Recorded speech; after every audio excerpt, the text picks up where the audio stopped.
Good afternoon, everyone. Thank you for being here on a subject that is so important to our country, the education of our young people, of the generation to come. College Affordability Act 2019. I'm honored to be here with our distinguished chair of the Education and Labor Committee, Bobby Scott, really a champion for our young people in our country. He carries the credential of not only being the chair of the Education and Labor Committee, but the second most senior person, should he have decided to go that route, on the Judiciary Committee, where he has fought for justice for our young people in his service in the Congress of the United States. So whether it's opportunity on one side and education, or fairness on the other side for our young people, he's unsurpassed in his leadership in being there for the young people of our country. I'm also pleased to be here with Mark Takano, the chair of the Veterans Affairs Committee. He is a former teacher himself, and so his credentials are very important in this conversation as well. And Susan Davis is not only senior, number 2, I guess, on this committee, and number 2 on the Armed Services Committee. So she knows that the strength of our country is measured not only in our military might, which is important, but also in the education and well-being of our young people and of America's families. So these are champions, staunch champions for education in our country, education which makes all the difference in the world. So they have been persistent, relentless, and they've made this historic day possible. It is, Susan, before you came, you were head of the PTA, right, in your community? I remember that election very well, 2000. Today, the College Affordability Act, with this act, the House Democrats are delivering on a top priority for the American people. Every time we meet with students and families, we hear the same thing. College affordability in America is just inaccessible to them. We must put an end to years of Republican inaction, because we can no longer afford to do nothing when 44 million Americans are saddled with $1.5 trillion in debt. Democrats are proud to be for the people in our agenda, investing in college affordability, putting money back into the pockets of students and families as we honor the Founding Fathers' values of fairness and equality. This bill is a down payment on our nation's future. We are making college more affordable, reducing the cost of college, expanding Pell Grants and public service loan forgiveness, and reforming loan repayment options. We're improving access to quality education, cracking down on predatory colleges that defraud students and veterans, and ensuring schools put students first. And we are expanding opportunity, investing in HBCUs, historically black colleges and universities, minority-serving institutions, Hispanic-serving institutions as well, and Native American institutions as well, and community colleges, and creating pathways to good-paying jobs. Now we'll hear from the architect of this very bold proposal, a person knows phrases I sang earlier, our distinguished chairman, Bobby Scott. Thank you. Thank you, Madam Speaker. I'm proud to join Speaker Pelosi, the Higher Education Workforce Investment Subcommittee Chair, Susan Davis, and House Veteran Affairs Committee Chair, Mark Takano, to introduce the College Affordability Act, a responsible, comprehensive overhaul of our higher education system that responds to the challenges facing students and families across the country. When President Johnson signed the Higher Education Act, or HEA, in 1965, he said that it meant that a high school senior anywhere in this great land of ours can apply to any college or any university in any of the 50 states and not be turned away because his or her family is poor. With that declaration, Johnson and Congress signaled the federal role in partnering with states and others to promote accessibility, affordability, and eventual attainment of a college education. Americans who were previously shut out from post-secondary education could now count on the federal government to open the doors to opportunity to higher education. Despite the tremendous progress that has been made with the enactment of the HEA, we know that more than 50 years later, the promise of affordability is out of reach for many Americans. Today, we're here to unveil a comprehensive reauthorization of the Higher Education Act because this fact is uncontested. A quality college degree remains the surest path to financial security and a rewarding career. And as the economy increasingly requires workers to have more than a high school education, the value of a quality degree continues to grow. Congress has a responsibility to fulfill the promise of higher education so that all students and families have a fair shot in the modern economy. The College Affordability Act achieves that mission in 3 ways. First, it cuts the cost of college for students and their families and lowers the cost of loans for future and existing borrowers. Under federal-state partnership, the College Affordability Act restores state and federal investments in public colleges and universities, which will reduce the burden that has been shifted to students and families over the years. It also increases the value of the Pell Grant and will cover a larger share of tuition and put more money in students' pockets to pay for food, housing, and other basic essentials as they pursue their education.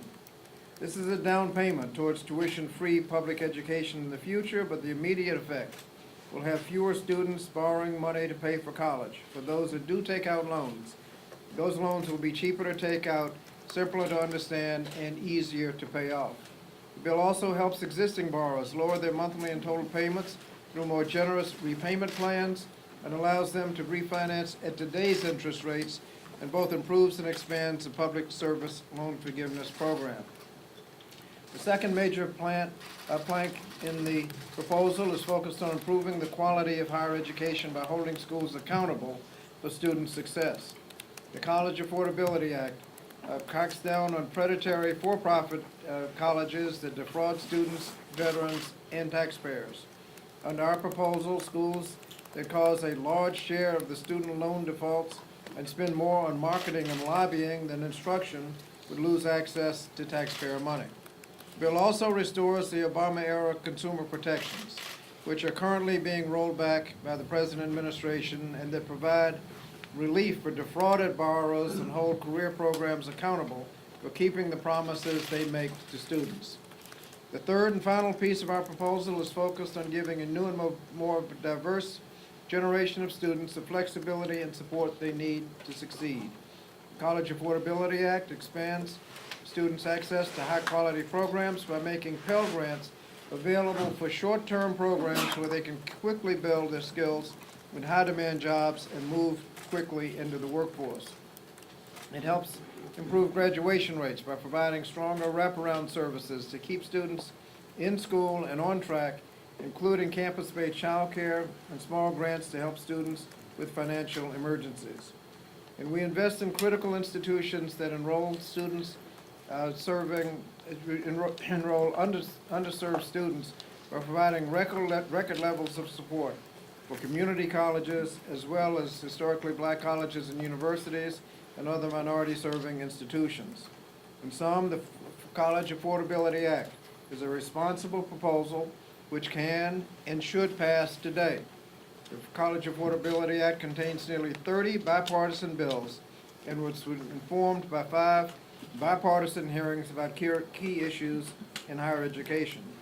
The College Affordability Act advances comprehensive structural reforms that will immediately improve the lives of students and families, strengthen our economy, and secure the future of America's higher education system for decades to come.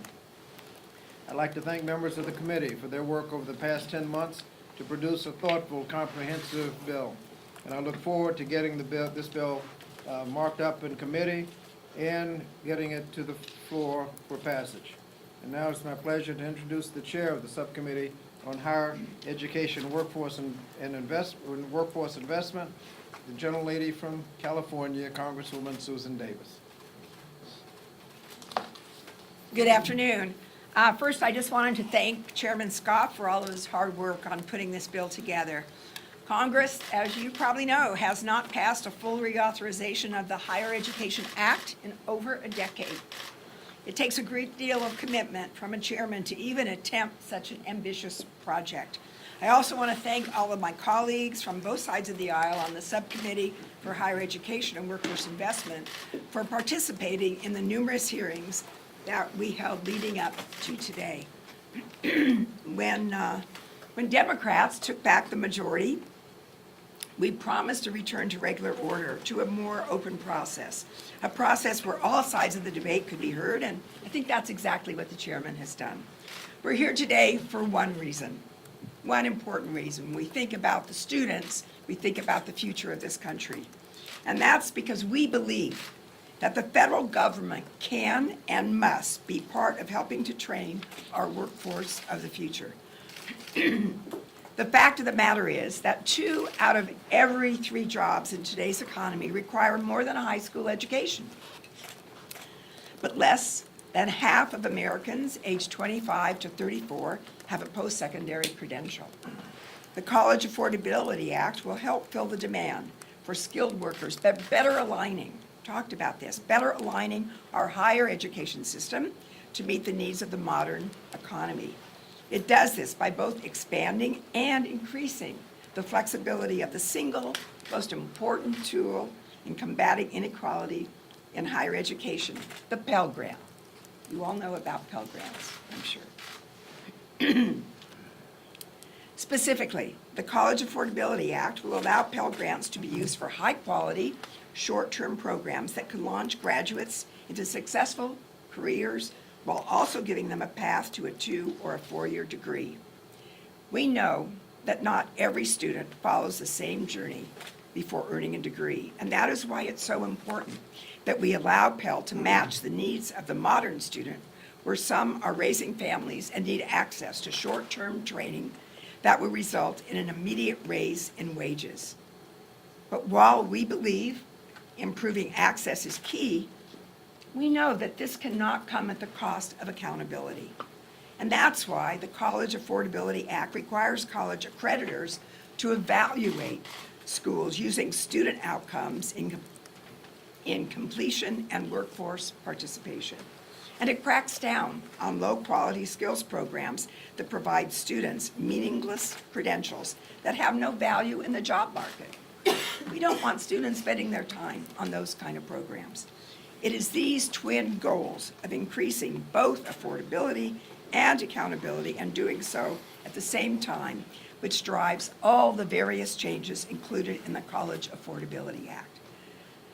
The cost of college, we know it's a hot topic, not just on the campaign trail, but in living rooms across the country. And that's why it is so important that we pass this comprehensive update of the Higher Education Act now.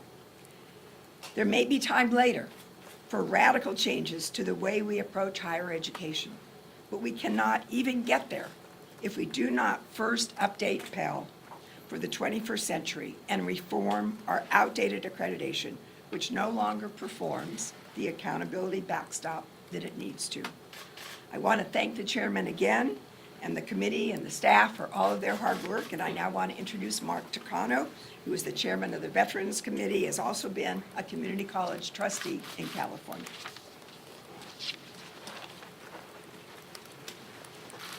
Thank you, Chairwoman Davis, and thank you, Chairman Scott, for organizing this press conference. Thank you, Speaker Pelosi, for your always strong advocacy for education, especially higher education. So I am Congressman Mark Takano from California. I serve as the chairman of the House Committee on Veterans Affairs. And before I entered Congress, I was a public school teacher for 24 years and a community college trustee for more than 2 decades. And as an educator, I know the value of an affordable, quality education and the opportunities it provides to students across the country. Investing in higher education leads to student success. It leads to social and economic mobility for low-income and middle-class students, and an easier transition to civilian life for the women and men who serve in uniform. But since my time in the classroom, I've also witnessed how predatory for-profit institutions hijack students' dreams. Women, minorities, student veterans in particular. For-profits have defrauded students, stolen their hard-earned benefits, provided them with low-quality education, often with untransferable credits, and driven them deeply into debt that they cannot repay. Unfortunately, Secretary DeVos has been rolling back the protections that were put in place to protect students and taxpayers from these shady institutions and ensure that students receive a quality education that will lead to a rewarding career. So it's up to Congress to safeguard these protections and crack down on predatory for-profit colleges. And this proposal will help us achieve just that. Though there is no justice when students are forced to pay off loans acquired at institutions that defrauded them. And there is no fairness when for-profit schools with bad track records have access to taxpayer dollars with very little accountability. The College Affordability Act will maintain Obama-era consumer protections like the borrower defense rule that helps defrauded students and the gainful employment rule that holds schools accountable for delivering a quality education that will lead to gainful employment, and it prevents low-quality for-profits from accessing taxpayer dollars. Now, as chairman of the House Committee on Veterans Affairs, I also want to make sure that student veterans' GI Bill benefits are protected. The 90-10 loophole leads predatory schools to see student veterans as dollar signs, and it incentivizes them to use aggressive recruiting tactics to abuse their earned benefits, saddling them with mountains of debt and providing them in return with subpar education. By closing the 90-10 loophole, for-profit institutions will be disincentivized to put their bottom line above the needs of student veterans who sacrificed for our country. And it stops these institutions from harming non-student veterans using Pell Grants and other federal aid to pay for their education. The sensible provisions in the College Affordability Act are a smart investment in higher education. Higher education creates a path to a prosperous future, and I'm proud that House Democrats are working together to make quality higher education an attainable dream for every American. Our students and American taxpayers deserve nothing less. Thank you. Thank you. Any questions? How much would this bill cost? And then my second part is, several of the Democratic presidential candidates have talked about loan forgiveness. Did you consider that, reject that idea, or was it not even discussed? Well, we, first, I think the answer to the first question is we're not exactly sure yet. CBO will be scoring it, but it will be a whole lot less than the $1.5 trillion tax cut that was passed. We believe that this more modest proposal can actually pass in this Congress, and so we've gone with the more modest approach. Mr. Scott, what about the idea that, some on the left side of the caucus have said college ought to be completely free? How do you square this idea of making it affordable with some of those ideas from some of the presidential candidates and some members who said, yeah, we shouldn't owe a dime? Well, as I said, it's more expensive, and this is a more modest approach that we believe we can get passed with a Republican Congress and a Republican president. But do you feel like you have to counteract that? I mean, you have to convince some of those members on the left? Well, this is, if you look at where we are and what the bill does, this is a very progressive bill. And I think we'll get the support of everybody. It certainly advances the ball. There are authorizations in the bill that we can expand if we had more money. And it's just a question of what we can afford. We believe this modest approach can actually pass and become law. Chairman Scott, what conversations have you had with Senator Patty Murray about moving legislation there in the Senate? I know Senator Alexander has introduced the bill at this point, but it's unclear whether that's actually going to be able to pass the Senate without more support. Well, the Senate first has to pass, if we're going to get to conference, which you usually do when the House has a bill and the Senate has a bill, you get to conference. We're going to, I'm confident that we can pass our bill, and then the Senate will pass their bill, and then we'll see where they are. I'm not sure what the Senate right now is going to pass. Can I address the question to Speaker Pelosi, an off-topic question? Well, let's see if we have an answer. On impeachment. Of the College Affordability Act. Do you have any questions about that? Let me just congratulate our colleagues on this important legislation.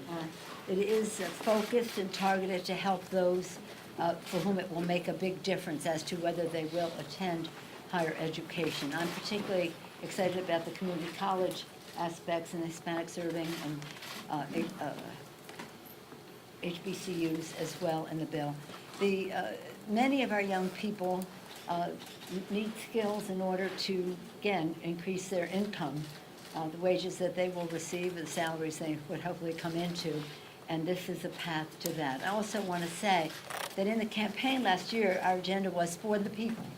For the people, we would lower cost of health care by lowering the cost of prescription drugs. Second, we would increase paychecks by building the infrastructure of America in a green way. Central to that is workforce development. And workforce development is what this legislation is about as well.